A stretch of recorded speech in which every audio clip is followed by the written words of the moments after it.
I own a 24-70 f2.8. This is a $2,000 lens. This is kind of big, but I've been using this for my Nikon Z8 and Z6 III. But this one is a $1,000 version of this lens, but it's slightly different. It's 28 to 75 millimeter, but still f2.8, and there are differences. So let's go ahead and open this up so we could put it together with the Nikon Z-R that I'm gonna be using it for. The papers, okay, microfabric cloth, the bayonet, sunshade.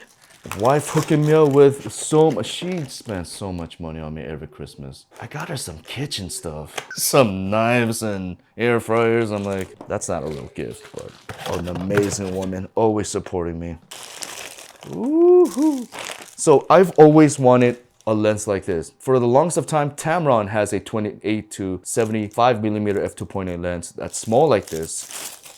Oh yeah, just look how small that is. I'm gonna be using this with my ZR. I'll attach it. You see that? How skinny that is? The reason why you would want to get the 2075 is that it is a lot cheaper. You could get 2 of this lens for the price of this. And now they even have a 24-70 Mark II lens that's even way more expensive, but it's worth the money. You're paying for the technology for sure. 24-70 has a computer. It's got a tiny screen. It's got function button, very high tech, very computerized lens, heavier. And I use my gimbal all day. Both of these Nikon lenses are rainproof. 2875 has a 67 millimeter diameter right here. 2470 has a 82 millimeters. That's massive. So this is gonna be on my gimbal most of the time for sure. I did not want 2 of the expensive 24-70. So having a second camera with 28-75 was definitely more ideal.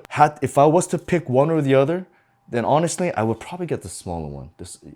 I'd probably use it way more, but it is nice to have a more expensive lens for sure.